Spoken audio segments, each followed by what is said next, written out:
Welcome back to Evolutionary Psychology. Let's continue our exploration of sexual selection in relation to evolution and behavior. In order for sexual selection to operate, clearly members of a species must engage in sex. Sexual reproduction is so common that we tend to take it for granted that this is the normal way of producing offspring. But not all species use sex as a means of reproduction. Asexual reproduction is more common in the animal kingdom than people might think. Many unicellular organisms, for example, make clones of themselves by splitting into two, a process known as fission. And even among multicellular organisms, asexual reproduction is quite common, in which case it is called parthenogenesis or virgin birth. In some multicellular species, there may be both sexual and asexual periods during the life cycle, as is the case for aphids and water fleas. Whereas for others, parthenogenesis may be their only method of reproducing, and in this case, they are called obligate parthenogens. Examples of animals which are obligate parthenogens include certain species of fish, such as the Amazon molly, and several species of whiptail lizard. In bees, wasps, and ants, the hymenopteran social insects, female offspring develop from fertilized eggs, but males develop from unfertilized ones. This means that the queen reproduces by both asexual and sexual means in the same season. Asexual reproduction is not, however, limited to insects and microscopic organisms. Even among warm-blooded vertebrates such as domestic chickens, Chinese quail, and turkeys, there are now well-documented cases of parthenogenesis on occasion. You might wonder why so many species engage in asexual reproduction. Two of the world's leading evolutionary experts, John Maynard Smith and George Williams, note at least three heavy costs associated with sexual compared with asexual reproduction. First, there is the cost of meiosis, which means that you throw half of your genes away with each offspring produced. Imagine two females in a population, one of which reproduces sexually and the other asexually. Each time the asexual individual produces an offspring, it will be a clone and therefore will have 100% of its mother's genes. In contrast, each time the sexual female produces an offspring, it will take, on average, 50% of its genes from its mother and 50% from its father. This means the sexually reproducing individual will have to produce twice as many offspring as the asexual one in order to pass on as many of its genes.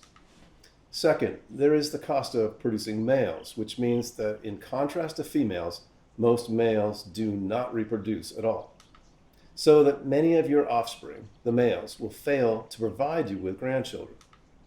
And third, there is the cost of courtship and mating, during which time and energy is used up, which might have otherwise been spent feeding or avoiding predators.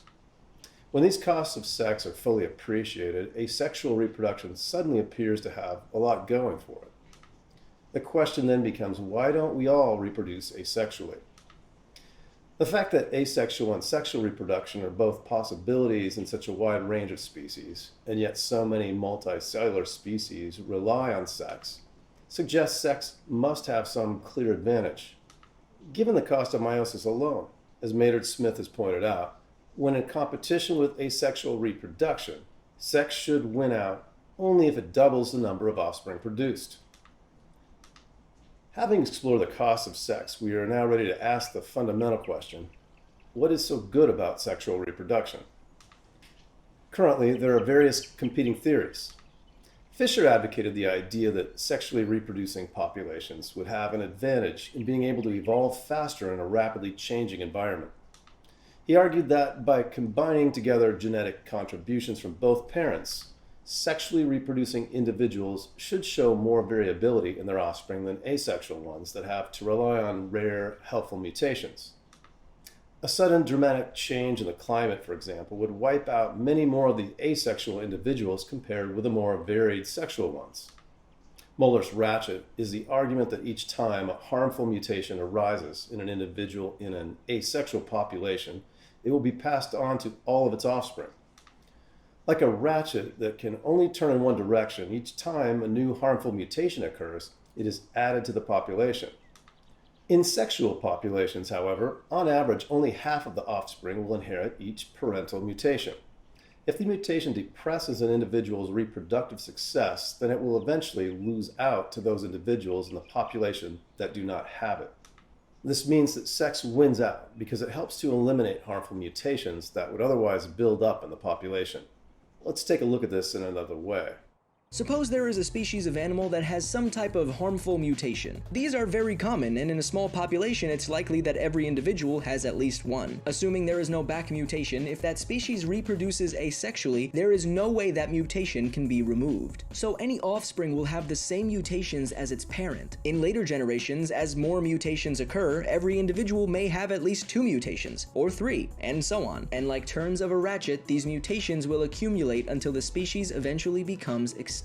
But for species that reproduce sexually, this may not be the case. Members of these species will still have deleterious mutations, but their offspring may not. To put it simply, during meiosis, the process in which gametes are created, chromosomal crossover occurs. This is when individual chromosomes, which are inherited from each of the parents, cross over one another, enabling genes from one chromosome to swap places with genes from another. As a result, the recombined chromosome is genetically different from the ones there originally, and therefore some of the harmful mutations may not be present in the offspring, even though they were present in the parent. Both Fisher's and Muller's arguments from many decades ago look at the evolution of sex from the viewpoint of the group or population. However, evolutionists today consider natural selection as acting primarily at the level of the individual or even the gene. The next argument for having sex focuses at the individual level. In 1975, George Williams, the champion of individual selection, proposed the raffle analogy to explain the advantages of sex. In this analogy, having offspring is like having raffle tickets, which may or may not lead to the prize of surviving and reproducing in a given environment.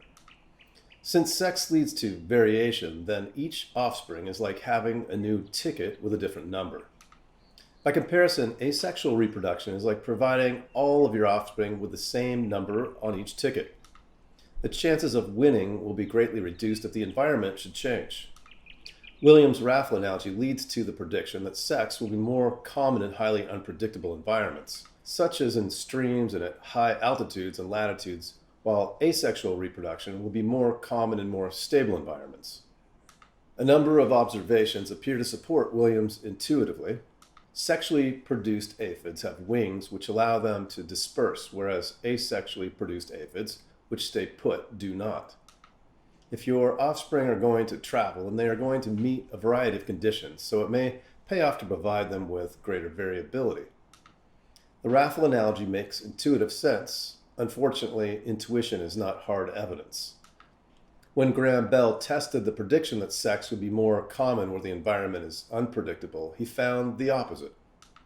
Counterintuitively, sex, he found, is more common when the environment is less changeable, such as in the seas and at lower altitudes and latitudes. The problem with Williams' theory may be that it relies too much on the predictability of the physical or abiotic environment. Others have subsequently built their arguments around the living or biotic environment. When you begin to consider the effects of predators, of parasites, and of other members of your species, then Bell's finding begins to make sense. Based on his findings, Bell has developed his own theory to explain the existence of sex, called the Tangled bank theory. It's based on Darwin's description, in the origin of species, of the competition that takes place between the myriad of organisms living in an overgrown embankment. Where abiotic conditions are predictable and less severe, then they will be favorable to you. The problem is that they will also be favorable to other organisms. Under predictable conditions, the greatest competition comes from those closest to you, that is, other members of your own species. This means it may pay you to be a bit different. Therefore, sex is more common where physical conditions are favorable. If Bell's theory is correct, then due to the competition that individuals have within a species, we would expect to see continual change over a geological timescale. Unfortunately for Bell's Tangled bank theory, the fossil record does not support this prediction. Species tend to remain the same for hundreds of thousands of generations and then quite suddenly alter very rapidly.